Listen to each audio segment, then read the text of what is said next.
اعوذ باللہ من الشیطان الرجیم بسم اللہ الرحمن الرحیم۔ شروع کرتی ہوں اللہ کے نام سے جو بڑا مہربان نہایت رحم والا ہے۔ الحمدللہ۔ آج سورہ نور سٹارٹ ہو رہا ہے۔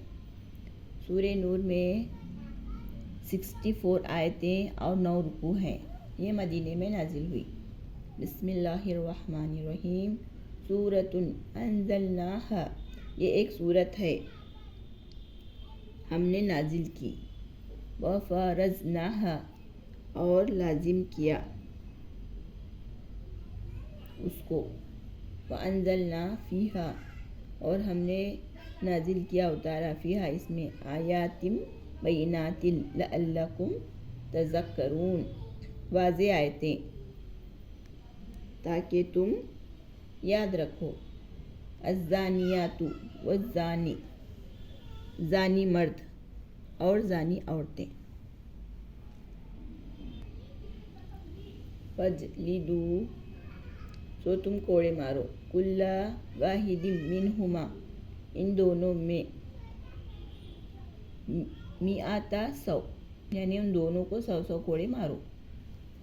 زانی مرد اور زانی عورتوں کو۔ جلداتیم، کوڑے، ولا اور نہ، تأخذکم، اور نہ کھاؤ، بہما ان پر، رأفتن، ترس، اور نہ ان پر ترس کھاؤ، فی دین اللہ، یہ اللہ کا دین ہے، حکم ہے چلنے والا۔ ان کنتم یؤمنون، اگر تم ہو ایمان لاتے، باللہ اللہ پر، والیوم الآخر، اور آخرت کے دن پر، یعنی زانیوں پر ترس بھی نہ کھاؤ، اللہ تعالیٰ فرما رہے۔ وَلْيَشْهَدْ عَذَابَهُمَا طَائِفَةٌ مِّنَ الْمُؤْمِنِينَ، اور چاہیے کہ ظاہر ہو عذابہما، ان کی سزا،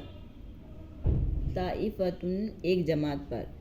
من المؤمنین، جو مومن ہو۔ اس پر ایک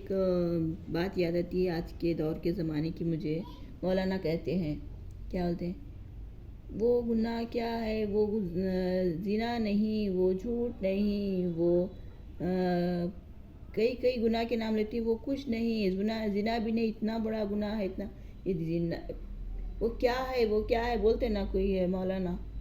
کیا ہے وہ، کیا ہے مطلب، اور کیا بولتے پتہ نہیں لاسٹ میں کون سا گناہ بولتے، تمام گناہ کر سکتے بولتے ہو نا، کچھ ایک ایسا میں نے شارٹ دیکھا تھا۔ تو اللہ تعالیٰ یہاں پر میں جتنا پڑھی ہوں نا قرآن میں، اس میں تو ایسا ظاہر ہوتا ہے کہ گناہ سب میں بڑا ہے، زنا بہت زیادہ بڑا گناہ ہے۔ یعنی ایک بار صرف موسیٰ علیہ السلام کی قوم میں سے کسی ایک انسان نے زنا کیا تھا جنگ کے وقت، تو وہ پوری جنگ ہار گئے تھے موسیٰ علیہ السلام، ایسا ہم نے پڑھا ہے۔ ایسے تھوڑی سی تفسیر میں تو معمولی عام انسان ہوں، میں نے ایسا پڑھا۔ تو مولانا کہتے ہیں وہ زنا نہیں ہے، وہ اتنا بڑا گناہ زنا نہیں ہے، وہ چوری نہیں ہے، وہ جھوٹ نہیں ہے، وہ ڈاکہ نہیں ہے، وہ کیا نہیں ہے، پتہ نہیں اللہ تعالیٰ کیا ہے، مطلب زنا پر ابھار رہے ہیں شاید وہ لوگ انسانوں کو۔ وہ زنا تو اتنا بڑا گناہ ہے، اگر کوئی گروہ میں سے بھی ایک گروہ نے ایک انسان نے بھی زنا کیا تو وہ پورا گروہ ہار جائے گا اس کی بدبختی کی وجہ سے۔ اللہ تعالیٰ کیا بول رہے ہیں، ظاہر کرو اسے، چھپاؤ مت، ان کے اوپر ترس بھی نہ کھاؤ۔ قرآن میں ہی ہے نا سورہ نور میں۔ لوگ کیا مولانا کیا کہتے ہیں، ہاں وہ زنا نہیں ہے، وہ جھوٹ نہیں ہے، وہ گالی نہیں ہے، تو بس استغفر اللہ، پتہ نہیں کیا ہو رہا ہے زمانے میں۔ الزانی لا ینکح الا زانیۃ او مشرکۃ، بدکار مرد، لا ینکح، نہیں نکاح کرتا، سوائے زانیۃ، زانی عورت سے، یعنی زانی مرد نہیں نکاح کرتا سوائے زانی عورت سے، یا مشرک عورت سے یا زانی عورت سے ہی نکاح کرتا کون، بدکار مرد۔ والزانیۃ، اور زانی عورت، لا ینکحوہا، نہیں نکاح کرتی الا مگر زانی مرد سے او یا مشرک یا مشرک مرد سے وحرما اور حرام کیا گیا ذالک یہ علی المؤمنین مومنوں پر والذین یرمؤون المحصنات ثم لم یأتوا یعنی ان کے گناہوں کے سبب وہ ویسے ہی عورتوں سے شادی کرتے ہیں، حالانکہ اگر ایسا نہیں ہے کہ وہ ان سے شادی جو بری عورت ہے تو بری مرد سے شادی ہوں گی اللہ تعالیٰ کی طرف سے، ایسا نہیں ہے، یہ دنیائی لحاظ سے بول رہے ہیں اللہ تعالیٰ، ایسے مرد ویسے ہی ان کو ہی ایسی عورت ملے گی، یعنی وہ اسی کو ڈھونڈیں گے، اسی کی تلاش میں رہیں گے وہ، یا کہیں سڑکوں پر ہوٹلوں میں کہیں ایسی جگہ وہ تلاش کریں گے اپنی بیویوں کو، اور عورتیں بھی ایسی آدمیوں کو اپنی ویسے ہی جگہ تلاش کریں گی۔ اب دیکھیے بھائی آسیہ رضی اللہ عنہا کتنے پاک دامن تھی، انہیں فرعون سے شادی کرنا پڑا، تو اللہ کی طرف سے نہیں ہے یہ، کیونکہ سمجھیں گے کوئی لوگ یہ آیت کا غلط مطلب بھی نکالیں گے کہ ایسے اگر یہ آدمی اس کا خراب ہے تو عورت بھی ایسی ہوگی، نہیں ہے، ویسا نہیں ہے، اللہ کی طرف سے نہیں ہے، یہ دنیاوی لحاظ سے اللہ تعالیٰ بول رہے ہیں کہ وہ آدمی ہے نا اسی جگہ تو ڈھونڈے گا اپنی عورت کو نکاح کرنے کے لیے، ویسی جگہ ڈھونڈے گا، اچھے خاندان میں اس کو کوئی دیں گے نہیں، کیونکہ ظاہر کر دے گا اللہ تعالیٰ، کیونکہ اس کو ظاہر کرنا اسی لیے ہے کہ وہ ایسا ہے، بلکہ اس کو ظاہر کرنا ہے ان کے گناہوں کو، تو اسی طرح کے لوگوں سے شادی کرے گا وہ۔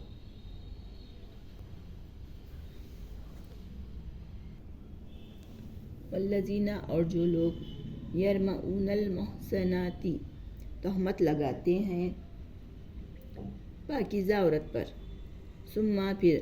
لم یاتوا نہیں وہ لاتے، پھر وہ نہ لائیں،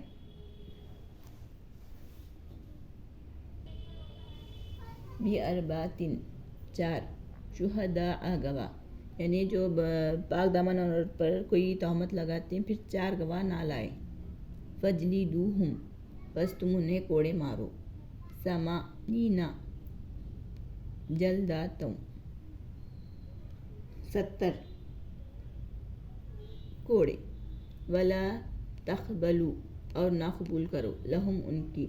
شہادتاً گواہ، ابدا کبھی بھی، یعنی انہیں فاسد کر دو، انہیں گواہ، ان کی گواہ قبول ہی نہ کرو کوئی معاملے میں کبھی بھی، وَأُولَئِکَ هُمُ الْفَاسِقُونَ اور وہی لوگ ہیں نافرمان، اللہ کے نافرمان لوگ وہی ہیں، إِلَّا الَّذِينَ تَابُوا مگر جو لوگ توبہ کریں، من بعد اس کے بعد، ذَلِكَ وَأَصْلَحُوا اور یہ کہ اصلاح کر لیں، فَإِنَّ اللَّهَ تو بے شک اللہ غفور الرحیم بخشنے والا مہربان ہے، والذین یرمؤون ازواجہم ولم یکن لہم شہداء الا انفسہم فشہادۃ اور وہ لوگ جو تہمت لگاتے ہیں اپنی بیویوں پر، ولم یکن لہم اور نہ ہو ان کے پاس کوئی گواہ ان کے لیے، شہداء گواہ، الا مگر انفسہم مگر خود وہ اپنی جان کے، یعنی کوئی شوہر اپنی عورت کو بدکاری کرتے ہوئے اپنی آنکھوں سے دیکھا اور وہ سچا ہے اور اس کے پاس کوئی گواہ نہیں ہے خود اس کے سوا، فشہادۃ پس وہ گواہ، پس گواہی، احدہم اربع شہادات باللہ ان میں سے ایک 4 شہادتیں گواہیں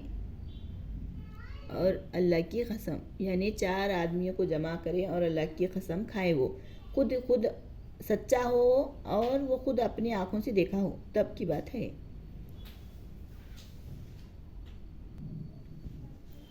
اِنَّهُ لَمِنَ الصَّادِقِينَ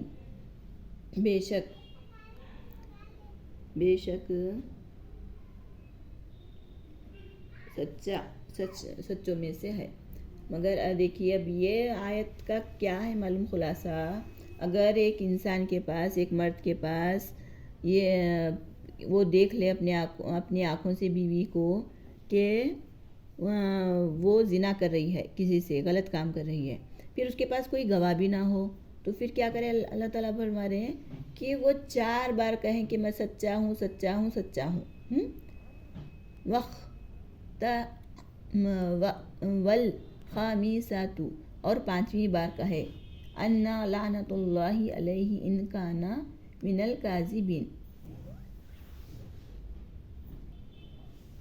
اور 5ویں بار کہے کہ اللہ کی لعنت ہو اگر وہ جھوٹ بولنے والوں میں سے ہے۔ سمجھ گئے بات؟ یعنی کوئی گواہ نہیں ہے، کوئی ثبوت نہیں ہے، تو کسی کو لانے کی ضرورت نہیں ہے، 4 بار کہے میں سچا ہوں، سچا ہوں، سچا ہوں، اور 5ویں بار کیا کہے؟ اللہ کی لعنت ہو اگر میں جھوٹا ہوں تو، اللہ کی لعنت ہو، بس دیٹس اٹ۔ وَيَدْرَؤُ عَنْهَا الْعَذَابَ أَن تَشْهَدَ 4 شَهَادَاتٍ بِاللَّهِ إِنَّهُ لَمِنَ الْكَاذِبِينَ۔ پھر یہاں پر عورت کی باری آتی، پھر ابھی وَيَدْرَؤُ عَنْهَا، اور ٹل جائے گی، ٹال دی جائے گی، عنہا اس سے، اس عورت سے، انہل عذاب، عذاب، سزا، ان تشہد، کہ وہ گواہ، کہ وہ قسم کھائے، کہ وہ گواہ کرے، قسم کھائے، 4 شہادت باللہ، اللہ کی قسم، انہو، بے شک وہ، لمن الکاذبین، بے شک وہ جھوٹا ہے۔ اگر پھر عورت کی سزا بھی ٹل جائے گی، کیسے؟ وہ 4 بار اللہ کی قسم کھائے اور 5ویں بار کیا کہے؟ وہ جھوٹا ہے، 4 بار اللہ کی قسم کھا کے کہے کہ وہ جھوٹا ہے، والخامسات، اور 5ویں بار، ان غضب اللہ علیہ ان کان من الصادقین، اور 5ویں بار کہے کہ غضب ہو، یعنی وہ عورت کہے کہ اللہ کا غضب ہو مجھ پر، بلکہ ایسا بولے وہ عورت، اگر وہ سچا ہے تو، اگر وہ آدمی سچا ہے تو عورت پر غضب ہو، اس طرح کہے وہ، تو اس پر ٹل جائے گی، پھر اللہ کا عذاب ہوگا، یعنی اللہ کو گواہ بنا کے اللہ کی قسم کھا دے تو ان پر عذاب ہوگا۔ وَلَوْلَا فَضْلُ اللَّهِ عَلَيْكُمْ وَرَحْمَتُهُ وَأَنَّ اللَّهَ، اور اگر اللہ کا فضل تم پر نہ ہوتا اور اس کی رحمت نہ ہوتی، اور یہ کہ اللہ ہے تواب حکیم، توبہ قبول کرنے والا، حکمت والا، یعنی اس میں سے کوئی ایک تو جھوٹا ہوگا نا، یا مرد گواہ کھا رہا ہے، اگر گواہی دے رہا ہے، اللہ کی قسم کھا کے جھوٹ بات بول رہا ہے، یا عورت بول رہی، تو جس کا بھی معاملہ، جو بھی جھوٹ بولے گا اس پر اللہ کا عذاب ہوگا، یعنی اللہ کی سزا اس پر خود ہی آ جائے گی، اس کو کوڑے مارنے کی، کچھ سزا دینے کی ضرورت نہیں، پھر وہ اللہ کے اوپر ہے، جس سے کیا معاملہ کرتا ہے، اللہ کیا سزا دیتا ہے اس کو ہی پتہ۔ صدق اللہ العظیم۔